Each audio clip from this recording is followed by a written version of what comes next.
Nah, sudah. Nah, coba perhatikan dari gambar yang tadi, saya video tadi. Apa yang dilakukan kelinci tadi dalam video tersebut? Bergerak, ada bergerak, meloncat dan berjalan. Kalau kelinci berjalannya seperti apa? Melompat atau meloncat. Nah, dari gambar tersebut, apakah semua hewan selain dari kelinci yang Pak tayangkan tadi dapat bergerak? Bisa. Bisa semua hewan bergerak? Bisa. Bisa. Karena semua hewan memiliki alat geraknya sendiri. Nah, apakah semua hewan atau kelinci tersebut bisa menggerakkan kaki? Jika dia tidak memiliki kaki, alat apa? Jika tidak memiliki kaki, apakah kelinci tersebut bisa bergerak? Tidak. Karena untuk bergerak kita harus menggunakan alat gerak. Karena untuk bergerak itu kita harus bisa menggunakan apa? Kita harus memiliki alat gerak. Seandainya kelinci tadi tidak memiliki kaki, maka dia tidak bisa bergerak. Karena kaki tersebut merupakan salah satu alat gerak pada hewan. Nah, seandainya semua hewan tidak menggunakan kaki, maka dia tidak bisa bergerak. Tetapi ada sebagian hewan tidak memiliki kaki. Berarti dia juga memiliki alat gerak yang lain. Apa contohnya? Sayap apa? Sayap kupu-kupu. Tanpa sayap dia bisa bergerak atau tidak? Bisa. Karena kupu-kupu juga memiliki kaki, tetapi tidak bisa terbang kalau tidak ada sayap. Nah, contohnya ikan, apa dia memiliki kaki? Ikan tidak memiliki kaki. Tapi dengan apa dia bergerak ikan tersebut? Dengan sayap. Dengan siripnya. Untuk apa? Berenang. Berarti ikan itu juga bergerak. Nah, coba perhatikan, ini ada alat gerak pada hewan. Nah, gambar yang pertama ini adalah organ gerak pada hewan. Yang pertama adalah organ gerak kelinci. Sebelah kelinci organ gerak apa? Ikan. Yang di bawah kelinci apa nama alat geraknya? Alat gerak kata. Yang gambar berikutnya alat gerak pada apa?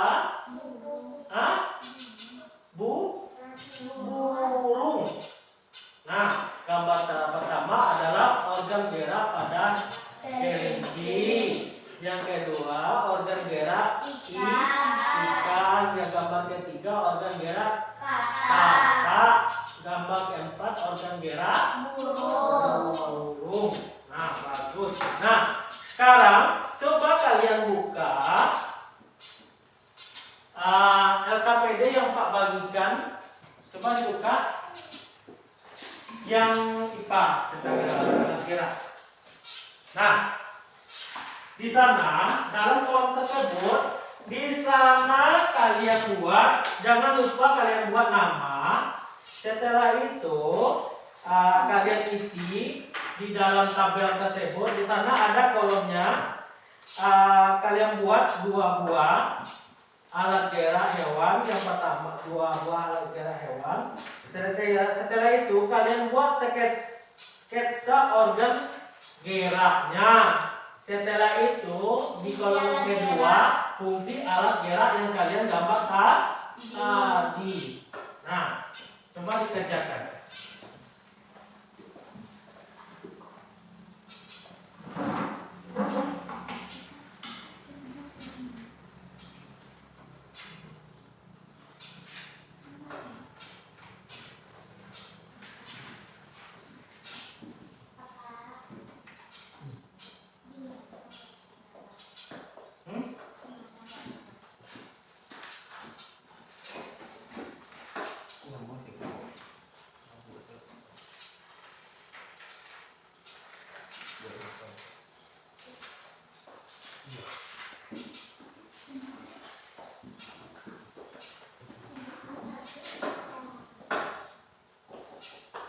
apa boleh sih Pak buat nama? Pak, Boleh.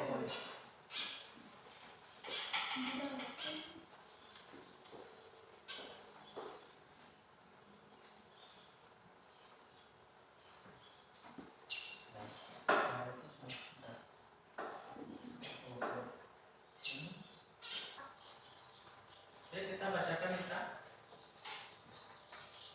1 kelinci. Fungsi alat gerak untuk meloncat atau untuk berlari. Agak kira suaranya tidak kita agak kedengaran sama. 2 kupu-kupu. Fungsi alat gerak untuk terbang. Ya, bagus. Kasih aplaus untuk kita.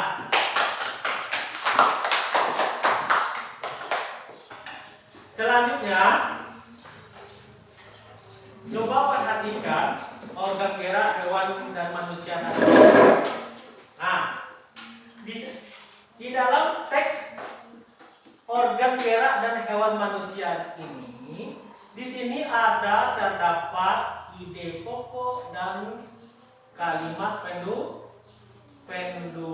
Siapa yang bisa menentukan? Bagaimana cara kita menentukan ide pokok? Nah, dari paragraf tentang organ gerak hewan dan manusia ini, siapa yang bisa menentukan ide pokok pada paragraf pertama? Apa ide pokoknya?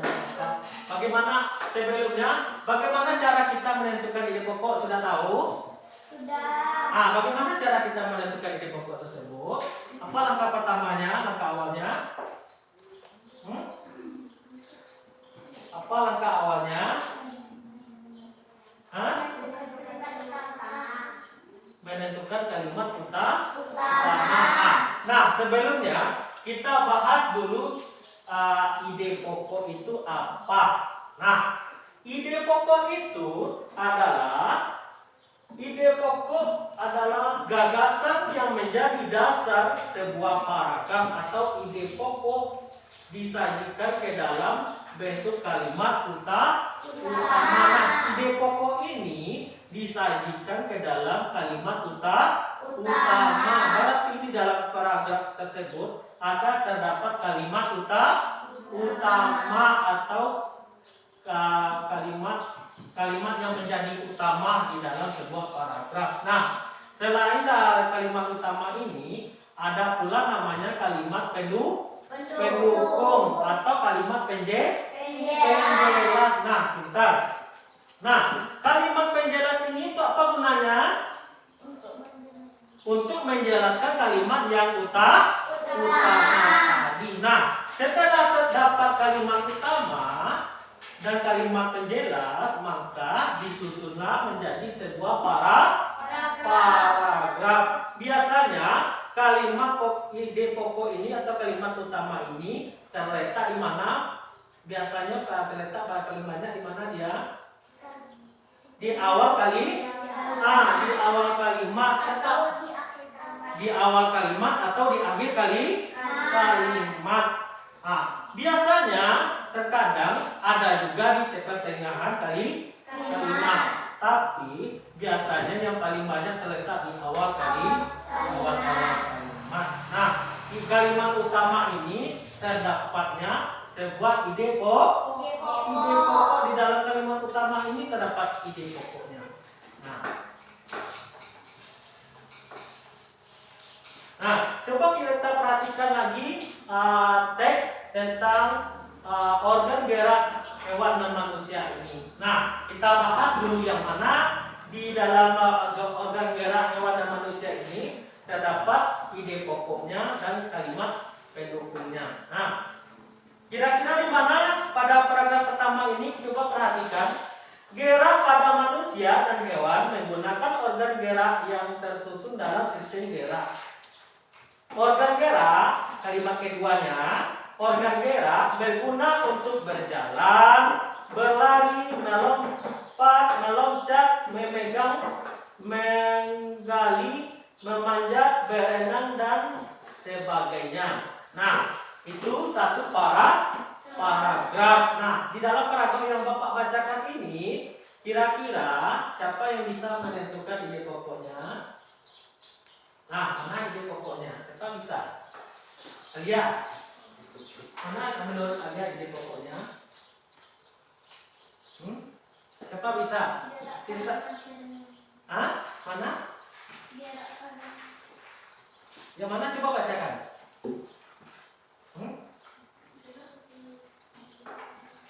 Gerak pada manusia dan hewan menggunakan gerak yang tersusun dalam sistem gerak. Nah, itu adalah kalimat utama. Itu adalah kalimat utamanya. Kalimat pendukungnya yang mana?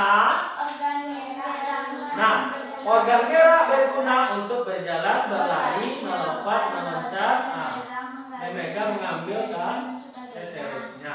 Itu yang dikatakan kalimat penjelas.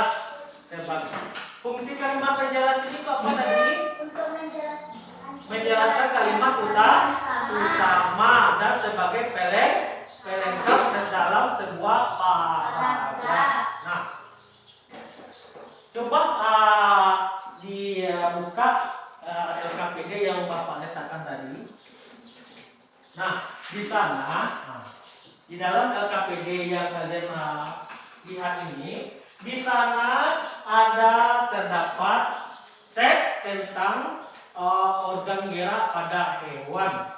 Nah, yang paragraf pertama sudah kita bahas. Nah, kalian selanjutnya melanjutkan paragraf kedua, ketiga, dan keempat. Nah, kalian tentukan di sana ide pokok dan kalimat pengembang. Nah, paragraf kedua apa ide pokoknya? Dan apa kalimat pengembang. Paragraf ketiga apa ide pokoknya dan apa kalimat pengembang. Nah, sekarang coba kalian kerjakan.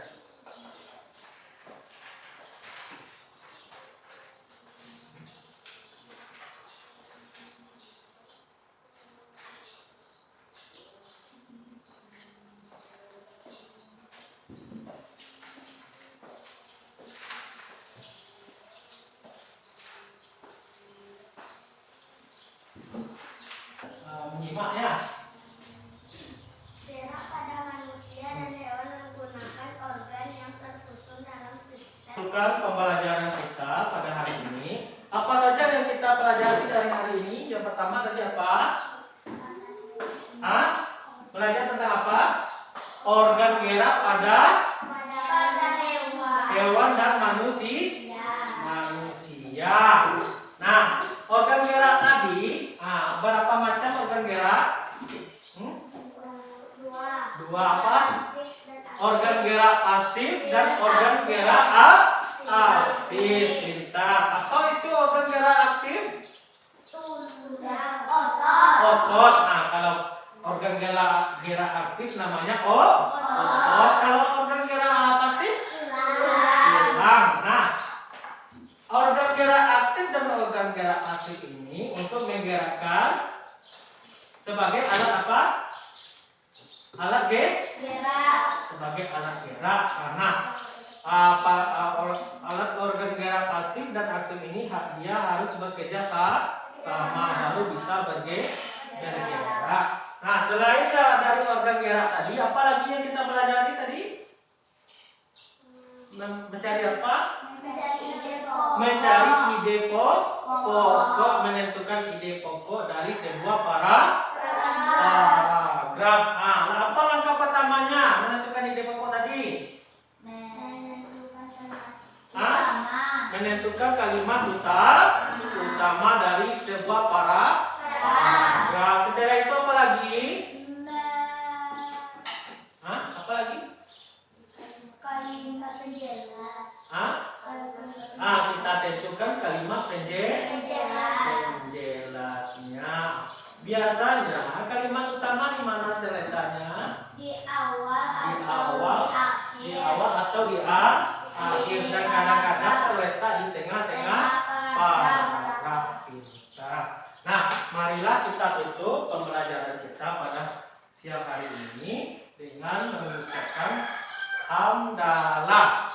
Alhamdulillah. Nah, Bapak akhiri dengan mengucapkan Assalamualaikum warahmatullahi wabarakatuh.